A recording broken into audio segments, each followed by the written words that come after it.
in the last couple of decades, witnessed that happening with the word sucks, where, in fact, my sister Susan told me a story years ago when her daughter was growing up, and she came home from school, and she said, oh, Jim really sucked today. And my sister was horrified that an 8-year-old girl was using this, what in her ears was a slang term for fellatio, which is the origin of sucks. But it has become so widespread for just meaning to be bad that people have especially the younger generations, have lost the original image. Steven Pinker, our guest. Let's get back to your phone calls. Idaho Falls, go ahead. Yes, I kind of had a question. You're kind of touching on it with the taboo words, but do we have any trouble in diplomacy if one country like France or the Soviet Union has not as clear a meaning as, say, when our president says something and then the country takes it a completely different way, or more aggressive or more, threatening, so that those things are going back and forth between countries not even knowing that the meaning was just not translated correctly? Oh, absolutely. There are many examples of diplomatic brouhahas or worse when a leader's words are translated with a slightly different meaning. An example, Khrushchev infamously said, I think it was at the United Nations, the United States, we will bury you. Now, that seemed to mean we will annihilate you, although probably in the original Russian it meant something more like we will outlive you. That is, we will live long enough to bury you, not that we will kill you and inter you. There's some controversy over what Ahmadinejad meant when he said, Israel should be wiped off the map, whether that meant outright genocide or, as in Khrushchev's case, meant something like history will show how viable it is as a society.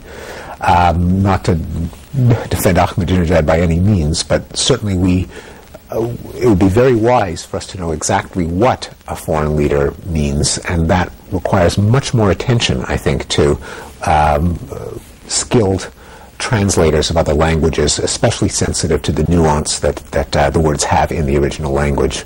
And do you think that there are, you said that there are American politicians or lawmakers who use the language, do you think that there are foreign leaders who know how to use the language and the difference in the translations to say something that they mean, but they don't really want to say? Yes, well, someone who's very astute in both languages can do that. Mm-hmm. And in fact, it has been a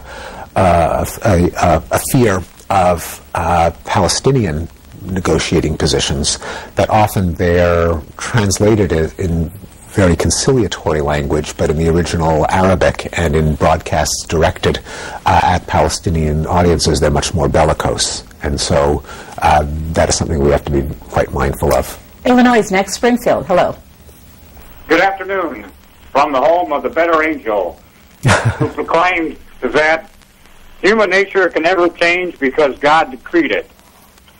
Steve, on October the 2nd, 2002, you opened your talk on the blank slate with a statement that everyone needs a theory of human nature. Robert Gates, Secretary of Defense, alluded to his theory on Tuesday when speaking on the future of nuclear weapons. He claimed that as long as human nature is what it is, we cannot eliminate the need to be prepared for war. What do you think the meaning of is here? Yeah. I suspect that the very small grain of truth in that is that I doubt we'll ever be in a society where we can eliminate all armies, all police forces. I doubt that unilateral, total pacifism could be viable, because someone can always pop up who is better armed and run you over, and history has many examples of that. On the other hand, I don't think that it means that we will perpetually have, in particular, nuclear weapons, and in fact, I suspect that I'll probably be dead, but I would not be surprised if the world eliminates nuclear weapons before using them. Even though probably zero force is not viable, That doesn't say that we have to be armed to the teeth, especially not with weapons that are as mad as nuclear weapons. And again, referring to the book that I'm currently working on, you do see reductions in weaponry and war-making ability. We've seen them in Europe since the Second World War. We've seen them, in fact, all countries' military budget as a proportion of GDP has gone down pretty steadily for many decades. So a belief in human nature, including some of the uglier parts of human nature, which I definitely hold, is not incompatible with the desire for greater peace and arms reduction, even if it's never to zero. But I tend to think if I were younger, I would put money on nuclear weapons being eliminated in 50 years. I think it's not crazy. And many foreign policy hawks are actually believe that this will happen, or at least think that it's a viable option that we ought to pursue, partly because they're not usable realistically. There's a taboo against using nuclear weapons, even small nuclear weapons that are less destructive than many conventional weapons nations have stayed away from, at least so far. And as a result, they're militarily just about useless. And with the fear of nuclear proliferation of more and more countries trying to become big boys, entering the big leagues by emulating countries like us, it may happen that we ratchet it down in order to remove the temptation to achieve national prestige for other nations by emulating the nuclear capability. So I don't think it's a fantasy. I don't think it's going to happen anytime soon. And I think that that's compatible with the idea that human nature will continue to have dangerous elements. This emailer read the blank slate and says, I'm interested in your opinion on the current status of academia. Is it safe, i.e. politically correct, to abandon the blank slate for genetics in areas such as political science, sociology, history, and education, or do we have to wait for a new generation of teachers to figure this out?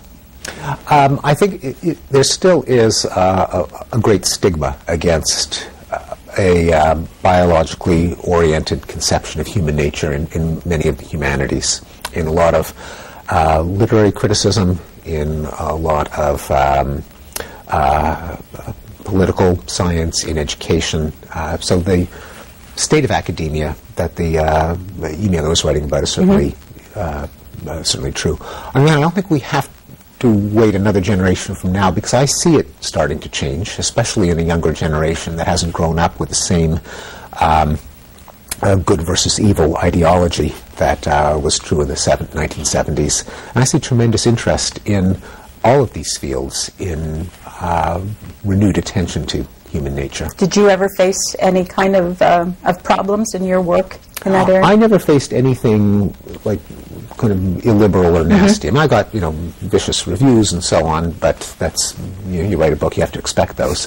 But in terms of what greeted, say, E.O. Wilson a generation before me, having a bucket of ice water dumped on his head at a conference, some people have gotten death threats, protesters, chanting mobs, disrupting lectures. I've never gotten anything like that, which I think is a sign that the climate is changing. You were at MIT for how long? 21 years. And how long have you been at Harvard now? This is my 6th year, so a little more than 5. I guess I should go back. You came from Harvard.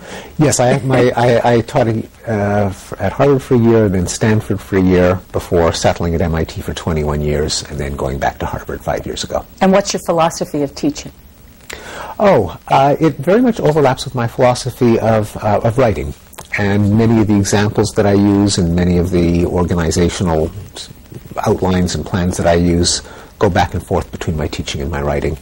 It's a similar audience. It's smart, intellectually curious people, but people who just don't know the jargon and the methods of a particular field, but are voluntarily interested in learning.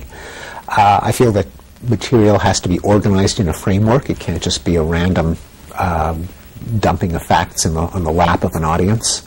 So you have to do that, I think, in writing. You have to do that in teaching. It's got to be engaging, but I do ask of the audiences of my book and of my students that they do have to think hard. my part of the bargain is I don't hide from them information that they need to figure something out.